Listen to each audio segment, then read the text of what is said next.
प्रसंग चल रहा है महाप्रभु चैतन्य देव का दिग्विजय पंडित के साथ वार्तालाप। यह ऐसा पंडित है जिसे सरस्वती जी सिद्ध है, इसके सामने कोई बात नहीं कर सकता। नवद्वीप में आकर इसने डंका बजवा दिया कि या हमसे शास्त्रार्थ करें या हमारे विजय पत्र में अपनी हार लिख दें, तो कोई इससे सन्मुख नहीं हो रहा था। महाप्रभु चैतन्य देव ने विचार किया कि अगर ये पंडित कभी गंगा किनारे हमको मिल जाए तो एकांत में इस थोड़ी चर्चा हो जाए, तो इसको पता चल जाए कि भगवान ने एक से एक बढ़कर विद्वान, एक से एक बढ़कर ज्ञानी बनाए हैं। पता लगाया विद्यार्थियों से कै बजे गंगा जी आता है, तो बताया शाम टाइम आता। महाप्रभु अपने परिकर के साथ गंगा किनारे बैठकर ऐसे इस शास्त्र की चर्चा कर रहे थे। इतने में इशारा हुआ कि वो देखो दिग्विजय पंडित आ रहा है। दिग्विजय पंडित गए, गंगा जी का आचमन किया, प्रणाम किया, लौटे तो देखा कुछ विद्यार्थी जन तर्क विवाद कर रहे, तो ऐसे ही मनोरंजन के लिए खड़े हो गए। जो ही देखा तो सब खड़े हो गए,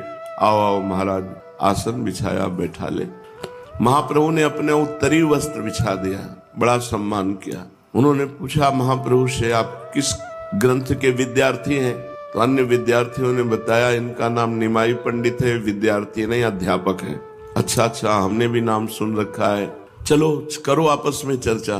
तो उनका महाराज आपके सामने क्या चर्चा करें, हम लोग तो सब आपके शिष्य और पुत्र के समान हैं, आप ही कुछ सुनाओ। बस अवसर मिला अपनी विद्वता का प्रभाव दिखाने का। 100 श्लोक नवीन तत्काल रचकर गंगा जी की महिमा के गाए। सब आश्चर्यचकित हो गए। महाप्रभु ने कहा कि किसी एक श्लोक की आप व्याख्या करके बता देते तो अच्छा था। तो तुरंत प्रश्न का उत्तर देते हुए दिग्विजय ने कहा, आप ही कोई श्लोक बता दो, जो हमने श्लोक बताया उसी की व्याख्या कर दे। उसको था धारा प्रवाह 100 श्लोक अभी हमने बोले हैं, तो हमारे श्लोक को कोई कंठस्थ या पकड़ सकता ही नहीं, क्योंकि अभी अभी की रचना है। महाप्रभु ने महत्वम गंगा आया इस श्लोक को पूरा पढ़ा और कहा इस श्लोक की व्याख्या करो। वो आश्चर्यचकित हो गया कि 100 श्लोकों में से बीच से एक श्लोक पूरा कंठस्थ कर लिया और कहा इसके कुछ गुण दोष बताओ। तो दिग्विजय ने कहा काश्मीरी पंडित के काव्यत्व में दोष तो हो ही नहीं सकते। तो कहा दोष तो कालिदास और बड़े बड़े विद्वानों के कवित्व में भी है, तो गुण दोष तो होता ही है महाराज। तो बोले आप ही बताओ। तो 5 गुण पहले वर्णन किए, महाप्रभु ने फिर 5 दोष वर्णन किए, और उसका मुंह खुला का खुला रह गया, कोई उत्तर ही नहीं दे पाया। जब महाप्रभु चैतन्य देव ने उसके श्लोक में 5 दोष वर्णन किए। अब दिग्विजयी पंडित थोड़ा सा, विद्यार्थी जन बैठे थे उनके बीच में, कुछ बोलने की हिम्मत नहीं, तो एक निराशा सी आई, उठ करके चला गया। बहुत भारतवर्ष में ख्याति उसकी प्राप्त थी, वो अपने को बहुत बड़ा कवि और पंडित समझता था। मैं कवि हूँ, बहुत विद्वान हूँ। देश में घूम घूम करके जो इज्जत प्रतिष्ठा प्राप्त की थी, आज गंगा किनारे महाप्रभु चैतन्य देव ने सारी उसके हेकड़ी और अभिमान धूल धूसरित कर दिया। उसकी आशा थी कि नवद्वीप में मेरा डंका बजा है तो कोई हमसे शास्त्रार्थ करने वाला मिलेगा ही नहीं। इतनी ऊंची आशा पर पानी फिर गया, क्योंकि कोई उत्तर नहीं दे पाए। 5 दोष जब वर्णन किए तो चुप केवल सुन लिए। अब उनके हृदय में बड़ी भारी आग लगी कि मेरी सारी ख्याति मिट्टी में मिल जाएगी, ये तो मुझे परास्त कर देगा निमाई। गंगा जी से लौटकर वे चुपचाप आकर पलंग पर पड़ रहे। उनके साथी पंडितों ने भोजन के लिए बहुत आग्रह किया, किंतु कहा तबीयत खराब है। तबीयत तो बिगड़ी जाएगी, जो अहंकार की तबीयत है वो महापुरुषों के सामने बिगड़ जाती है। बार बार जब उनके जनों ने कहा तो थोड़ा कड़क स्वर में कहा, आज हमारी पाने की इच्छा नहीं, स्वास्थ्य ठीक नहीं, आप लोग पाइए। बार बार वो सोचते मेरे सरस्वती को क्या हो गया है। उनको ये पता नहीं कि भगवान और भगवान के भक्त, इनसे सरस्वती जी भी डरती हैं। जब देवताओं ने सरस्वती जी के चरणों में माथा रखा और कहा कि भरत जी की बुद्धि को बदल दो, राम जी को मनाने चित्रकूट जा रहे हैं, तो सरस्वती जी ने कहा तुम्हारी बुद्धि खराब है, भरत जी की बुद्धि हम बदल दें, हमारी सामर्थ्य है कि भरत जी की बुद्धि बदल दें। सवाल नहीं, भरत जी की बुद्धि नहीं बदली जा सकती। क्यों? क्योंकि जिनको सरस्वती जी से बुद्धि प्राप्त हुई उनमें भरत जी स्थित है। ये मुझे क्या हो गया? बड़े बड़े दिग्विजयी विद्वान मेरे सामने बोल नहीं पाते थे, अच्छे अच्छे शास्त्री और आचार्य मेरे प्रश्नों का उत्तर देना तो अलग रहा, मेरे प्रश्न का रहस्य भी नहीं समझ पाते थे, और आज गंगा किनारे एक नए युवक अध्यापक ने मेरी पूरी धुल ली, एक भी न चली।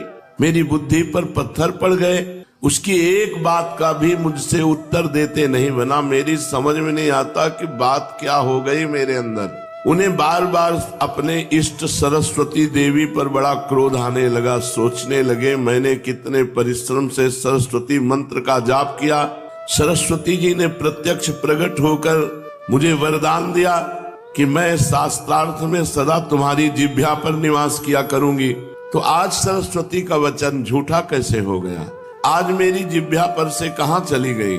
इसी उदेड़ वन में जप करते हुए तंद्रा से आए।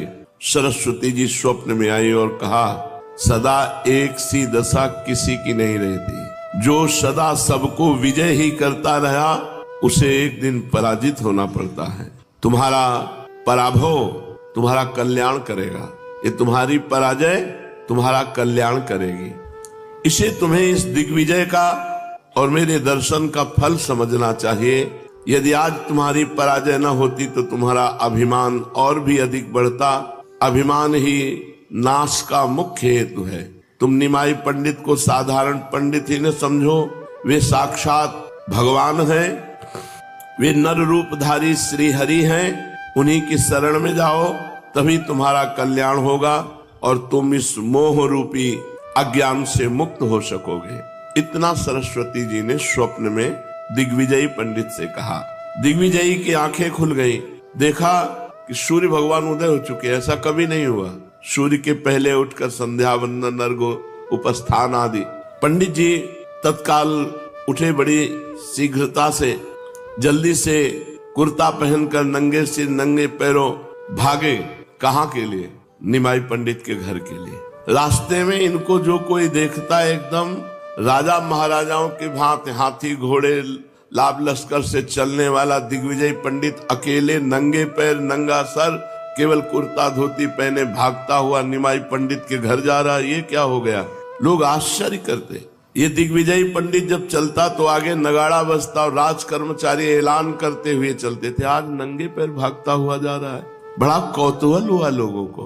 कोई तो क्या हो गया इसके लिए पीछे लग जाते, पंडित के पीछे।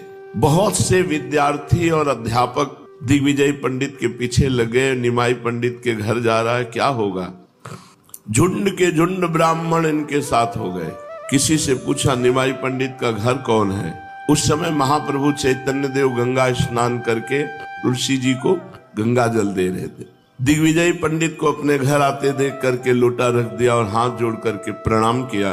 दिग्विजय पंडित सादे वेश में सीधे जाके महाप्रभु के चरणों में साष्टांग लौट गए। ये बड़ी बात है।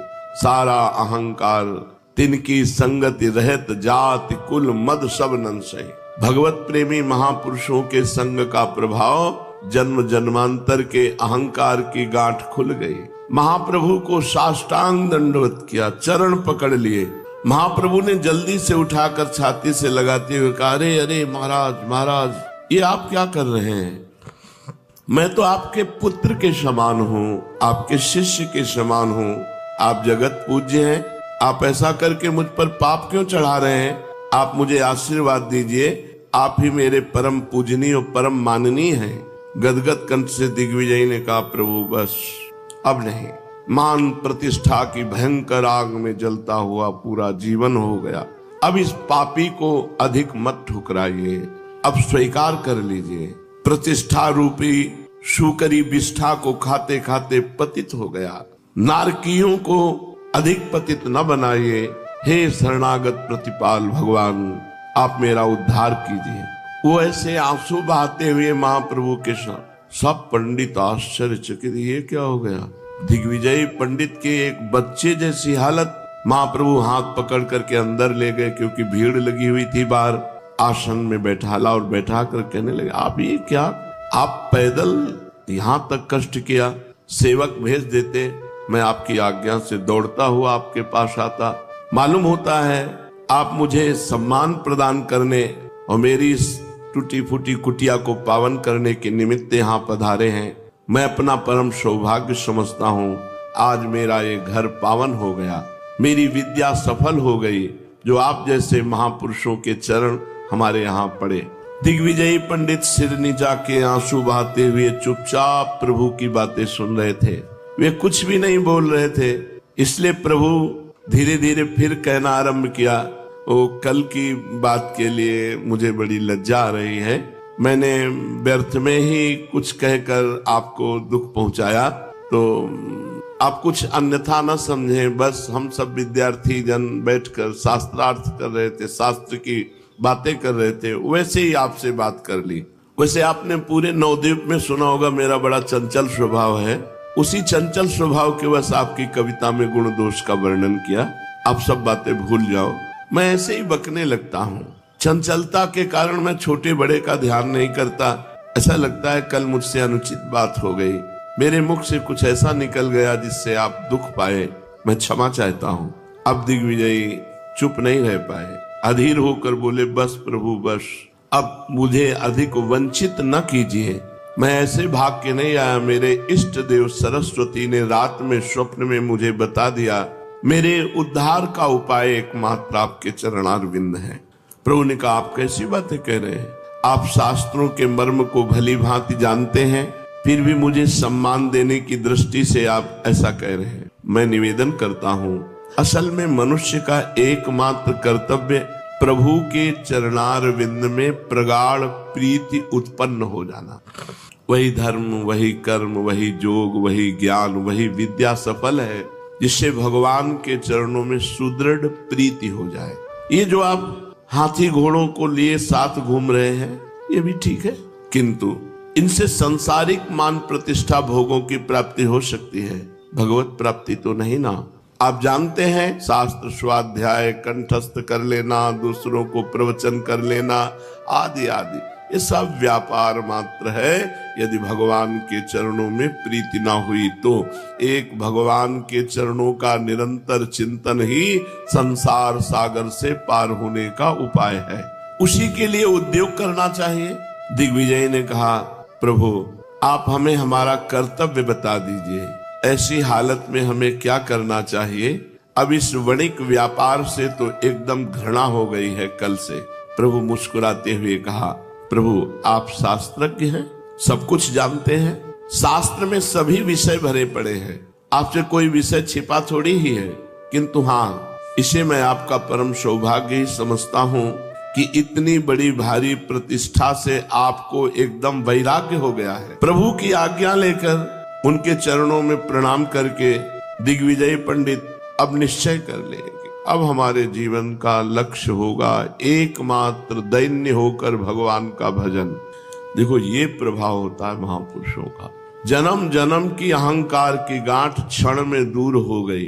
कितना सुंदर मार्ग हृदय में। एक तो विद्वान है, नियम संयम से चलने वाले हैं, भटक रहे थे, सही दिशा मिल गई, बहुत बढ़िया मार्ग पुष्ट हो गया। अब वो पंडित दिग्विजयी अपने डेरे पर आए, उनके पास जितने हाथी घोड़े सामान साज बाज सब वही नवद्वीप में बांट दिया। जितने उनके साथ दिग्विजय पंडित के साथ ब्राह्मण जन थे सबको वापस कर दिया, जाओ सब अपने अपने कार्य में लगो। और इसके बाद वो भगवत चिंतन करने के लिए महाप्रभु को गुरु रूप में अपने हृदय में बिठा करके एकदम समाज से एकांत हो गए। इसके बाद पता ही नहीं चला कि दिग्विजय का हुआ क्या। एकदम एकांत जीवन भिक्षावृत्ति से जीते हुए अपने शरीर को पूरा कर दिया। ये महाप्रभु की कृपा हुई। अब तो पूरे नवद्वीप में डंका बजने लगा चैतन्य महाप्रभु का, क्योंकि इतना बड़ा दिग्विजय छोटे बच्चे की तरह रोकर चरणों में गिरा और आदेश उपदेश प्राप्त करके सब कुछ त्याग कर बांट करके भगवान का अनन्य प्रेमी हो गया। निमाई पंडित की ख्याति और भी अधिक फैल गई। अब पाठशाला में पहले से बहुत अधिक छात्र पढ़ने के लिए आने लगे। निमाई पंडित समस्त सद्गुणों से युक्त थे। उनका हृदय अत्यंत ही कोमल और बड़ा ही विशाल था। उसमें मनुष्य मात्र के लिए ही नहीं, प्राणी मात्र के प्रति प्रेम और ममता के भाव भरे हुए थे। उनका शरीर सुगठित, सुंदर और शोभायुक्त था। वे इतने अधिक सुंदर थे कि मनुष्य उनके सौंदर्य को ही देखकर मोहित हो जाता। चेहरे पर कहीं भी सिकुड़न नहीं, तेजोमय चेहरा, और हर समय मुस्कुराहट नाचती थी मुंह पर। ऐसा लगता मुख पर हंसी नृत्य कर रही है। जब सहज में होते तब, और जब साथियों से विनोदपूर्ण बातें करके हंसते हंसाते तो सबके मन को चुरा लेते। स्वभाव में चुलबुलापन, छोटे बच्चों को भी मात कर देने वाला स्वभाव, और विद्वता में बड़े बड़े दिग्विजयों को परास्त कर देने वाली विद्वता, इन्हीं सब कारणों से नगर के सभी लोग इनसे अत्यंत स्नेह रखते हैं। जो भी इन्हें देख लेता वही प्रसन्नता से खिल उठता। सभी जानते थे निमाई अब बालक नहीं है, वे नवद्वीप के एक नामी पंडित हैं। इन्होंने शास्त्रार्थ में दिग्विजयी पंडित को परास्त किया है। ये अपने लोकोत्तर प्रतिभा के कारण बंगाल के कोने कोने में प्रसिद्ध हो गए। सैकड़ों छात्र इनके पास विद्या अध्ययन करने आते, फिर भी वे उन्हें अपना एक साथी तथा प्रेमी ही समझते थे। उन लोगों को ये ख्याल भी नहीं होता कि इतने बड़े महापुरुष के पास हम बैठे हैं। मित्रवत व्यवहार करते महाप्रभु। इनके साथ सम्मान और शिष्टाचार का व्यवहार करना चाहिए, ऐसा नहीं, मित्रवत व्यवहार। अगर कोई सम्मान करना भी चाहता तो महाप्रभु उसे अवसर ही नहीं देते सम्मान का। ऐसी हंसी मजाक करके उसे समानता प्रदान करते, ऐसी छेड़खानी करते को भूल जाता इनको सम्मान करना है। बड़े बड़े लोगों से परिहास करने में नहीं चूकते थे। ये नवद्वीप के प्रत्येक मोहल्ले में घूमते, कभी इस मोहल्ले से उस मोहल्ले जा रहे, कभी उस मोहल्ले से इस मोहल्ले, रास्ते में जो मिल जाता उसी से कुछ न कुछ छेड़खानी करते। बड़े लोग कहते, पंडित इतनी भारी विद्वता होने पर थोड़ा तो गंभीर रहा करो, हर समय लड़कपन ठीक नहीं होता। अब तुम एक गणमान्य विद्वानों में माननीय हो, आप झूठा सा आश्चर्य प्रकट करते। अच्छा, अब हमारी पंडितों में गणना हो गई, विद्वानों में गणना हो गई, हमें नहीं पता था, आज आप बताया, अब इस पर विचार करेंगे। वो बेचारा चुप हो जाता, अपना समूह लेकर वो चला जाता, और ये विद्यार्थियों के साथ खेलते हुए फिर आगे बढ़ जाते। इनका नगर भ्रमण बड़ा ही मनोहर होता। देखने वाले इन्हें एकटक देखते देखते रह जाते। तपाए हुए स्वर्ण के समान सुंदर शरीर था, उस पर एक हल्की सी बनियान, चौड़ी काली किनारी की नीचे तक लटकती हुई सफेद धोती के ऊपर एक हल्के से पीले रंग की चादर ओढ़े रहते, और मुख में पान की बीड़ी, और बाएं हाथ में पुस्तक, दाहिने में एक हल्की सी छड़ी। साथ में 10-5 विद्यार्थी, और उनसे बातें करते हुए चले जा रहे थे। बीच बीच में इधर उधर भी देख लेते। किसी कपड़े वाले की दुकान को देखकर उस पर जा बैठते। कपड़े वाला पूछता, कहिए महाराज क्या चाहिए? आप हंसते हुए कहते हैं, जो यजमान की इच्छा हो दे दो। दुकानदार कहता, हंसी मजाक कर रहे हो? कोई दुकानदार जबरदस्ती इनके सिर पर कपड़ा मढ़ देता। उससे कहते, लेने की तो हमारी इच्छा नहीं, पर जब आप श्रद्धा से देते हो तो लेते जा रहे हैं, पर पैसे की आशा मत रखना, और उधार हम किसी से लेते नहीं और नगद किसी को देते नहीं। अब हमारे को आप दे रहे हो तो श्रद्धा से हम ले जा रहे हैं। दुकान वाला बेचारा हंसता रहता। चलते चलते कहते, दामों की आशा मत रखना।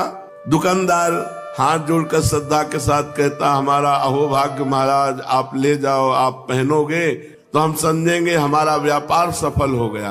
ये कपड़ा और लेते जाइए और अपने छात्रों को वस्त्र बनवा दीजिए। ऐसा ये प्रसन्नता पूर्वक उन वस्त्रों को ले आते, और गरीब जो अपने मित्र विद्यार्थी जन थे उनको कपड़ा दे देते। कपड़े खरीदने के लिए जिनके पास पैसा नहीं होता, और ऐसे जब कपड़े मिलते तो उनके घर जाकर के महाप्रभु कपड़ा दे आते थे। कभी किसी गरीब वस्त्र बनाने वाले के यहाँ जाते और उसको थान देते कपड़े का, और कहते, दाम तो हमारे पास है नहीं, बोलो श्रद्धा के साथ दोगे? अरे हाँ महाराज, ले जाइए, आप ही तो हैं इसके सच्चे ग्राहक। तो कहते, चलो अच्छा, फिर कभी देखेंगे, हंसते हुए चल देते। ऐसे महाप्रभु किसी से भी विनोद करने में चूकते थे नहीं थे। इनके नाना नीलांबर चक्रवर्ती के पास बहुत से अहीरों के घर थे। वे दूध बेचने का व्यवसाय करते। आप उनके घरों में चले जाते और जिस अहीर को भी पाते उससे कहते, मामा आज दूध नहीं पिलाओगे? इन्हें बड़े सत्कार से वो अपने घर में ले जाता। सभी मिलकर विद्यार्थियों के सहित इनका खूब सत्कार करके कोई ताजा दूध पिलाता, कोई दही लाकर खवाता, कोई थोड़ा माखन लेने का आग्रह करता। ये निसंकोच भाव से खाने लगते। घर की स्त्री को देखकर कहते, मामी तेरा दही तो खट्टा है, थोड़ी चीनी डाल देती तो स्वाद बन जाता। ये सुनकर कोई चीनी लेने दौड़ती। चीनी घर में ना होती तो गुड़ ही ले आती। ये हंसते हंसते गुड़ के साथ दही पाने लगते, विद्यार्थियों को भी दूध दही पिलाते और फिर हंसते हंसते पाठशाला की ओर चले जाते। विशेषकर ये सीधे साधे वैष्णवों को और सरल स्वभाव वाले दुकानदारों को खूब छेड़ते थे। दुकानदारों को भी इनके साथ छेड़खानी करने में आनंद आता। एक पान वाले से इनका सदा झगड़ा ही बना रहता था। ये उससे मुफ्त पान मांगा करते और मुफ्त देने से इनकार करता, तभी अपने हाथ से ही पान लगाया उठा लेते और पान वाला देखता रहता और ये उसे चट पा जाते। पान वाला भी रोज इसी लड़ाई की प्रतीक्षा करता था कि निमाई पंडित आवे, हमसे इस तरह विनोद करें, हमारा पान पा जाए। उसे बड़ा आनंद प्रतीत होता था और ये झगड़ा प्रायः रोज हुआ करता था। कभी तो दिन में 2-2, 3-3 बार हो जाता था। पान वाला बड़ा सरल प्रकृति का कोमल पुरुष था। वो उन्हें पुत्र की तरह प्यार करता, महाप्रभु चैतन्य देव को। एक वहां श्रीधर नाम के भक्त दुकानदार थे, बड़े महात्मा है। श्रीधर जी बहुत बड़े महात्मा है, बहुत गरीब, ये अत्यंत गरीब थे किंतु बहुत बड़े भजनानंदी। उनके पास रहने वाले उनसे परेशान थे, श्रीधर से, क्योंकि वो पूरी रात भर रोया करते थे, हा कृष्ण हा प्राणनाथ। गरीब थे, रात रात भर कीर्तन करते तो आसपास वाले सब सो नहीं पाते थे, तो बड़े परेशान थे। रात भर खूब जोरों से रो रो करके भगवान नाम कीर्तन करते थे, तो आसपास के लोग बहुत परेशान थे। कोई कहता ये बूढ़ा ना सोता है ना सोने देता है, यही बात, रात भर चिल्लाता रहता है, सोने नहीं देता। कोई कहता भगवान जाने इसे नींद क्यों नहीं आती, रात रात भर चिल्लाता है। तो बहुत लोग मोहल्ले के परेशान रहते। कोई जाके कहता अरे थोड़ा धीरे धीरे भजन करो, भगवान बहरे थोड़ी, मार कर ताल मार करके जोर से कीर्तन करते हो, जोर से आवाज करते हो, भजन धीरे धीरे क्या करो। फिर कहते बेटा धीरे धीरे कैसे करो, तुम लोग दिन भर काम करते हो, रात में सो जाते हो, कभी भजन नहीं करते, तो कम से कम मेरे आवाज तुम्हारे कानों में पड़ेगी, तुम्हारा मंगल हो जाएगा। जिह्वा से नाम नहीं ले सकते तो बच्चा कान से तो सुन सकते हो। इसलिए मैं जोर जोर से भगवान का नाम कीर्तन करता हूँ, जिससे तुम सबके कानों में भगवान का नाम पड़ जाए। वो बेचारा चुप होकर वापस हो जाता। ये कभी किसी की भी बात से हार नहीं माने, पूरी रात जोर जोर से भगवान नाम कीर्तन करते रहे। अब ये जीवन यापन के लिए क्या था, केले के पत्ते और केले के भीतर जो कोमल त्वचा होती है उसकी, उसको बेचा करते थे। केला का पत्ता बंगाल में प्राय पवित्र पत्तलों में इसकी गणना होती है। आधा केला का पत्ता, उसी में भात और दाल ऐसे डाल के, तो जैसे दोना पत्तल बेचे जाते हैं उस जगह केले का पत्ता, और वो केले का जो पेड़ होता है उसके ऊपरी भाग को हटा के जो कोमल कोमल होते हैं उसको वो बेचते थे। खोल कहते हैं उसे, केले के खोल। बंगाल में कोमल उन खोलों का साग बनाया जाता। महाप्रभु रोज इनसे छेड़खानी करते जाकर के, इनके खोल को उठा लेते और कहते पैसे के कितने खोल देंगे, तो कहते 4 देंगे। तब आप कहते अजी 8 लेंगे, सब जगह 8-8 बिक रहे हैं। तो श्रीधर कहते पंडित जी ये रोज रोज की छेड़खानी अच्छी नहीं होती, हमें बताओ कहाँ 8 बिकते हैं, जहाँ 8 बिकते हो वहां जाकर ले लो, हम तो 4 ही देंगे, तुम्हारी राजी पड़े तो ले जाओ, न राजी हो तो मत लो, झगड़ा करने से क्या फायदा। तो आप कहते तुम्हारी दुकान के लेंगे और 8 खोल लेंगे और तुम्हें राजी होना पड़ेगा। श्रीधर कहते देखो तुम अब सयाने हो गए हो, हम बच्चापन से देख रहे हैं कि तुम हमारी दुकान में आकर रोज झगड़ा करते हो, अब अच्छी बातें नहीं है, तुम्हें 8 दे देंगे तो फिर सभी 8 ही मांगेंगे। देखो यदि ऐसी बात है तो तुम बिना मूल्य दिए ले जाओ। तो निमाई हंसते हुए कहते वाह फिर क्या कहना है, नेकी और पूछ पूछ कर मीठा और भर कठोता, हाँ फ्री मिले तो क्या कहना है। और वो बहुत गरीब थे, बहुत। महाप्रभु भावावेश में भी इनकी स्मृति करते, संन्यास लेने के बाद भी इनके घर गए और इनके पात्र में रखा हुआ पानी पिया महाप्रभु। बहुत ही अकिंचन महापुरुष श्रीधर जी। निमाई हंसते कहते वाह वाह बहुत सुंदर। फिर कहते हमारी पूजा नहीं करोगे, माला हमें भी दिया करो। श्रीधर कहते माला तो देवताओं के माथे पे चढ़ता है और पुष्प गंगा जी के लिए लाता हूँ, तुम्हें कैसे दे दूं माला और पुष्प। तो आप कहते देवता, हमसे बड़ा कोई देवता है? सबसे बड़े देवता हमें, माला चढ़ाओ। और गंगा जी तो मेरे चरणों से निकली हुई है, तो पुष्प और माला मुझे चढ़ाओ। ये श्रीधर सुनते ही कान में हाथ रख देते और कहते हरी हरी हरी, कैसी बात करते हो? गंगा जी तुम्हारे चरणों से निकली, तुम भगवान, हरी हरी हरी, ये कैसी बात कर रहे हो? हाय पंडित, पढ़े लिखे होकर ऐसी बातें कहते हो। ऐसी बातें कहने से पाप होता है। तुम ब्राह्मण के कुमार होकर ऐसी पाप की बातें अपने मुंह से निकालते हो। कालांतर में जब महाप्रभु का स्वरूप प्रकाशित हुआ, तब श्रीधर को ये बातें याद आई कि सबसे बड़े देवता ये हैं, और यही कहते थे हमारे चरणों से गंगा जी निकली है। महान भक्त हुए गौरांग देव के श्रीधर जी। इन्होंने अंत तक महाप्रभु चैतन्य देव को साक्षात भगवान मानकर आराधना की और बार बार पश्चाताप प्रकट किया कि मैंने इनको खंडन करके इनकी बात कहा कि तुम ब्राह्मण के बालक हो और कहते हो हमारे चरणों से गंगा जी का धोर, ये पाप की बात कहते हो। ये जीवन भर पश्चाताप रहा कि मैंने अपने प्रभु को नहीं पहचाना। गौर भक्तों में श्रीधर का खोल बहुत ही प्रसिद्ध था। गौर को श्रीधर के खोल के बिना सभी व्यंजन रुचिकर नहीं लगते थे, क्योंकि दीनता थी। एक दिन ये घर की ओर जा रहे थे, रास्ते में पंडित श्रीवास जी मिले। श्रीवास पंडित अद्वैताचार्य के साथी और स्नेही थे। महाप्रभु चैतन्य देव के पिता के अभिन्न मित्र थे श्रीवास जी। इनकी पत्नी मालती देवी और ये निमाई को सगे पुत्र की भांति प्यार करते थे श्रीवास जी। ये भी इन दोनों में माता पिता के समान श्रद्धा रखते थे। श्रीवास पंडित को देखकर इन्होंने उन्हें प्रणाम किया। पंडित जी ने इन्हें आशीर्वाद दिया और बड़े ही प्रेम के साथ बोले, निमाई देखो, अब तुम बालक नहीं हो, ये बाल चापल्य तुम्हें शोभा नहीं देता। इस तरह से उच्छृंखलता का जीवन बिताना ठीक नहीं, कुछ भक्ति भाव भी सीखना चाहिए। तुम्हारे पिता तो परम वैष्णव थे।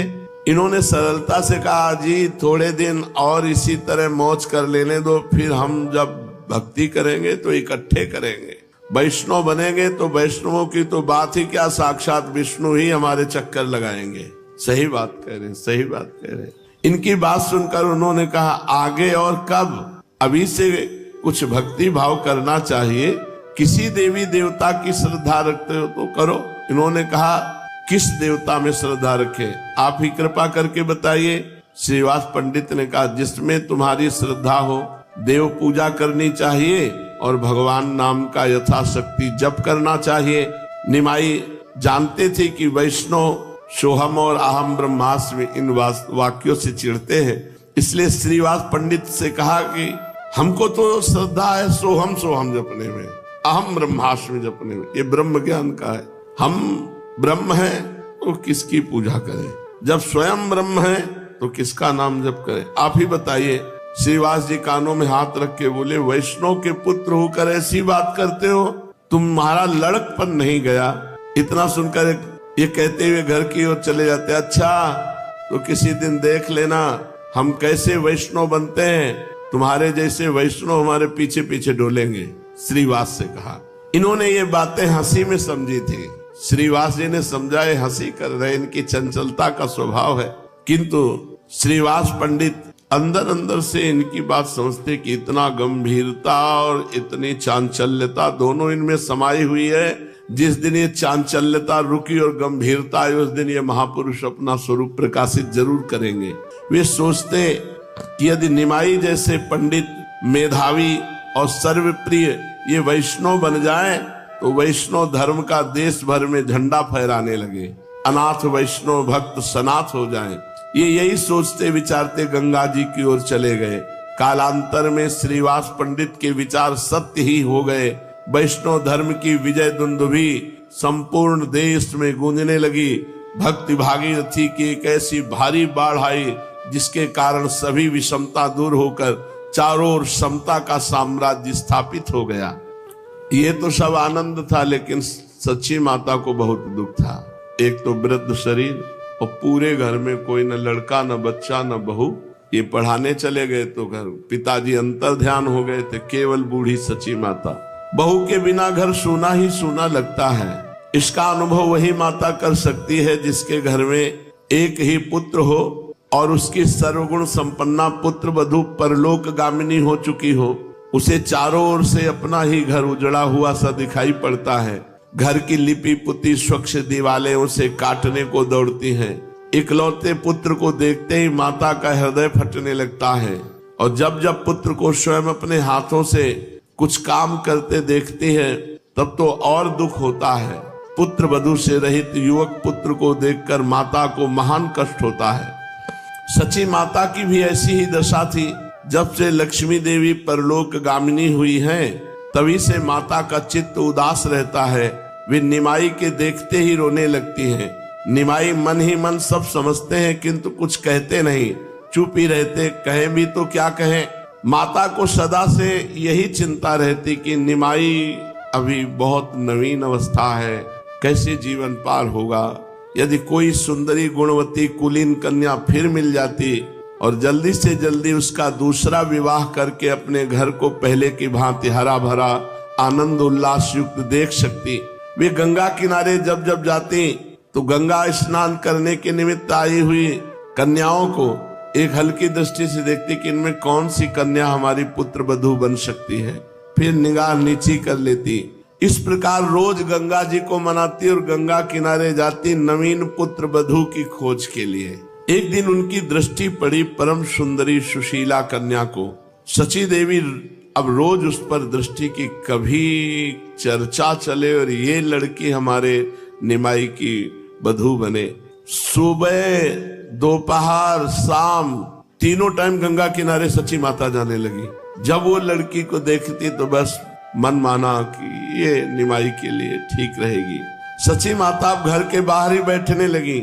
जब वो लड़की घाट पे जाती तो आप घाट पे चली जाती। जब वो स्नान करके देवी पूजन करने जाती तो आप देवी के पूजन के मंदिर में, मानो पूरा तय कर लिया कि ये लड़की हमारी बहू बने।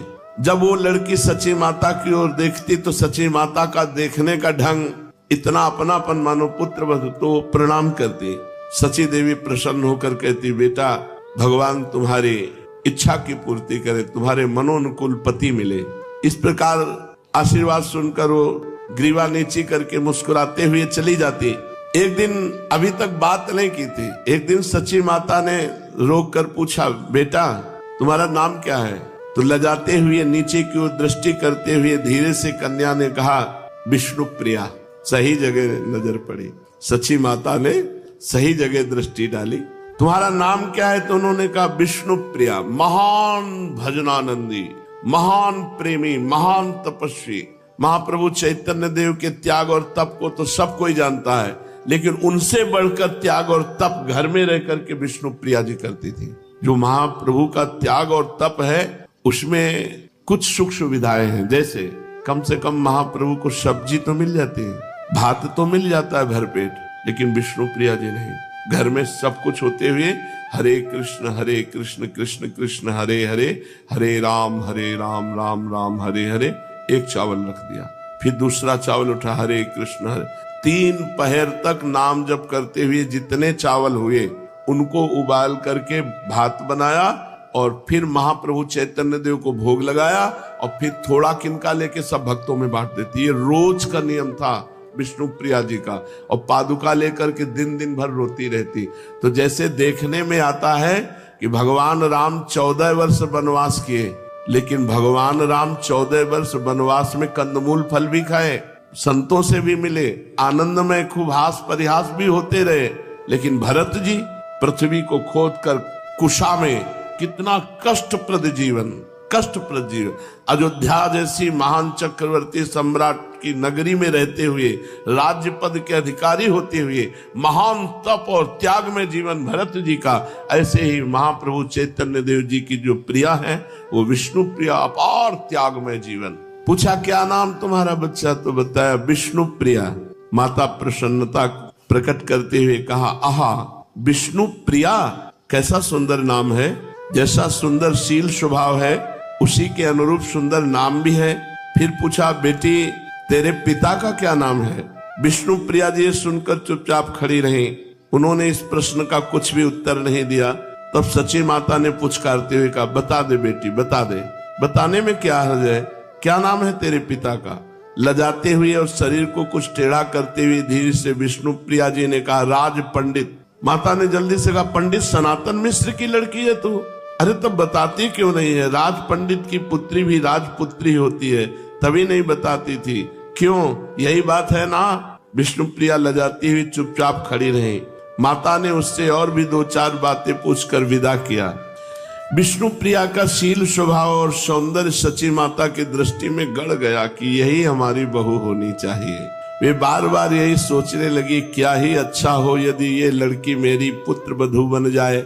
वे रोज घाट पर अब विष्णुप्रिया को देखती और रोक करके 2-4 बातें जरूर करती। अब इच्छा तो पूरी है, पर कोई बात चले तब तो चलावे। विष्णुप्रिया जी का अद्भुत रूप लावण्य, उनकी अत्यंत कोमल प्रकृति, स्वभाव, प्रशंसनीय शील, अनुपम विष्णु भक्ति को वे मन ही मन बार बार सराहना करती, इसलिए वे उनके प्रति अधिकाधिक प्रेम प्रदर्शित करने लगी। विष्णुप्रिया के मन में भी इनके प्रति भक्ति भाव था। सची माता बार बार सोचती, क्या हर्ज है, एक बार सनातन मिश्र से पूछवाऊं तो सही, बहुत करेंगे तो ना कर देंगे। फिर सोचती, वे राज पंडित हैं, धनाढ्य हैं, सब जगह उनकी भारी प्रतिष्ठा है, भला वे एक विधवा के पुत्र के साथ अपनी पुत्री का संबंध क्यों करने लगे।